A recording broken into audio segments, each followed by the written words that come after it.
زۆر جار دەگوترێ زۆرتر لە 1 ملیۆن کورد لە ئەڵمانیا دەژین، بەڵام قەت حکوومەتی ئەڵمانیا ژمارەکەی پشتڕاست نەکردوێتەوە. پاساوەکەشەوەیە کە هەر کەسێک لە ئەڵمانیا نیشتەجێ ببێ ئەوە تۆمار دەکرێت کە لە کام وڵاتەوە هاتووە. بۆیە ئێستا دەزاندرێت بۆ نمونە چەند هاوڵاتی عراقی ئەوانەی پێشتر عراقی بوون یا ئێستا هێشتا هەر عراقین یان ئێرانی یان تورکی یان سووری لێرە لە ئەڵمانیا دەژین. بەڵام نازاندرێت چەند کوردی باشوور، چەندی ڕۆژهەڵات، چەندی باکوور و چەندی ڕۆژاواش لێرن. زەکی ئۆزمەن ساڵانێکە کار دەکات هەم لە نێو وەکو بڵێن لە نێو کەمپەکاندا کار بەدەستە، هەروەها توێژەرێکی کۆمەڵایەتیشە لە سیستەمی کۆچبەری ئەڵمانیادا. ئەو پێی گرنگ بووە بزانێت کە لە ساڵی 2022دا واتە نزیکەی تۆ بڵێ 12 مانگی ڕابردوو چەند کورد هاتوونەتە ئەڵمانیا. حکوومەت وەڵامی داوەتەوە، حکوومەتی ئەڵمانیا بۆ یەکەم جار ژمارەیەکی فەرمی لەسەر ژمارەی کوردی هاتوو لە ساڵی ڕابردوودا ئاشکرا کراوە. زەکی ئۆزمەن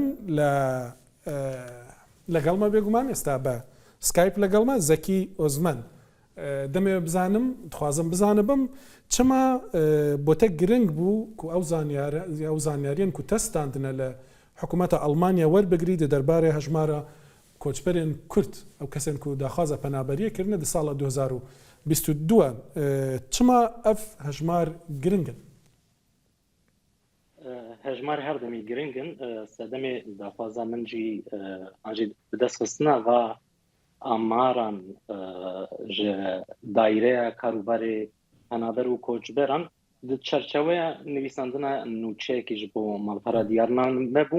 Lêbelê ez ji mêj ve di îstatîstîka ve mijûlim di dema xwe ya xwandinê de di dema zanîngehê de beşeke xwandina min jî çêkirin û destxistina îstatîstîka bû. Her wiha di sala 2010 de min pirtûkek derbarê jiyan û dîroka Kurdên Almanya de nivîst. Wî wextî jî min gelek serê xwe bi îstatîstîka ve êşand li ser meseleya hejmara Kurdan. Vê carî ji bo min sürprîz bû ku Kurdan êdî weke Kurd derbasî îstatîstîka dikin. Weke gava din te jî diyar kir berê li gora hemwelatîbûnê kesek ji başûrba weke Îraqî de hate hesêbî îstatîstîka din. Ji beriya demeke Kurd di belgeyeke daîreya karûbarê koçber û penaberan de tiştekî bela min kişand. Di wir de yekser nivîst bû filan mehê ev qas Kurd ji filan beşên Kurdistanê yan jî em bêjin welatê ku Kurdistan dibin dest la derya wê de hatibûn nivîsandin. Ji bo min ev yek hate wê wateyê ku êdî dewlet rasterast Kurdan weke Kurd derbasî îstatîstîkan dike û bûya wayî miserî li wadan.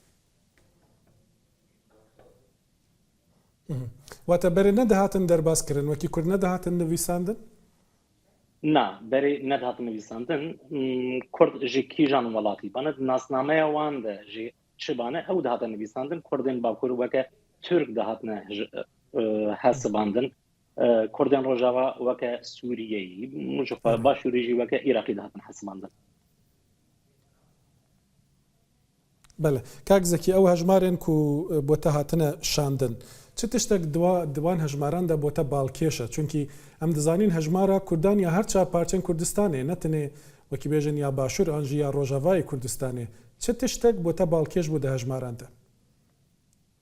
Di hejmara de tişta herî balkêş ew bû ji bo min wezne li vendê bûn ev qas Kurd nava salekî de wekî penaber hatine Almanyayê. Em dizanin yanî li gora rewşa siyasî ya Kurdistanê herdem dem çê dibûn ku hejmareke bilind ji parçeyên diyar yên Kurdistanê dihatine vê derê.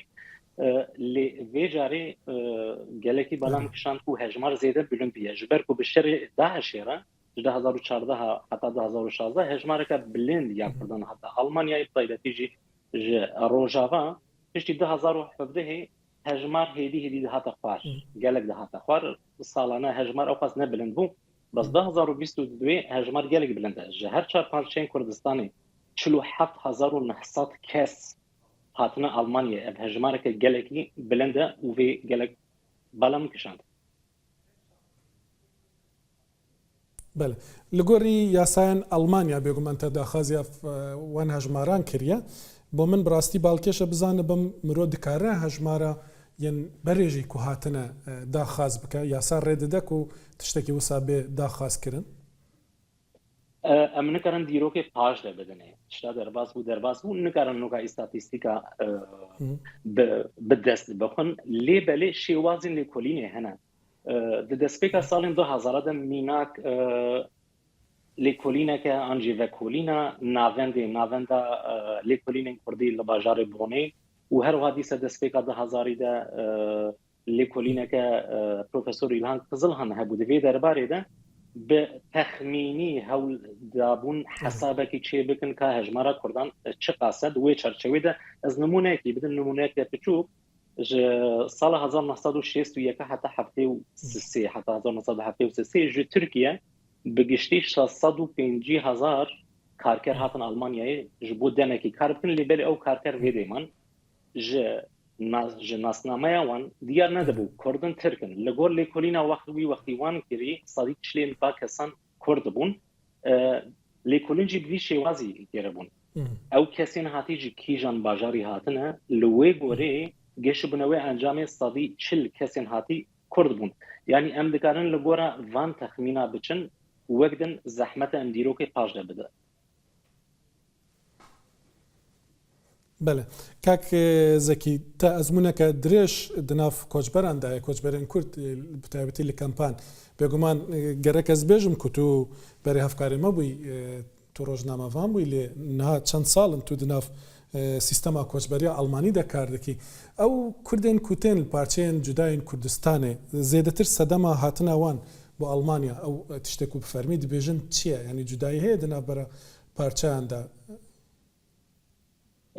Kurdên ji her parçeyê di çerçeweya rewşa siyasî ya wê derê de li vê derê serî penaberiyê didin rewşa siyasiye em bêjin rewşa aboriya ku dîse ew dikeve çerçeweya siyasî de mirov nikarê evê dîka mezin bike cudahiyeke mezin bike navberê de bandora rewşa siyasî dibê sedem û ensan wena Almanya wê çerçevê de jiyaneke aram bige بله باشه gelek spas کاک زەکی ئۆزمان دگەڵمە بوو وەکی من بەحث کرد کە بۆ یەکەم جار کاک زەکی ئۆزمان کاریەک و هەژمارە کوردێن و لە ساڵە 2022دا هاتنە ئەڵمانیا بە فەرمی لە حکوومەتە ئەڵمانیا وەربگرە وەکیمە بەحث کردژی زەحمەتە مرۆ بزانە بە چەند کورد لە ئەڵمانیا دەژین چونکی ئامارن نە فەرمی وەکی دەبێژن لە بەردەستن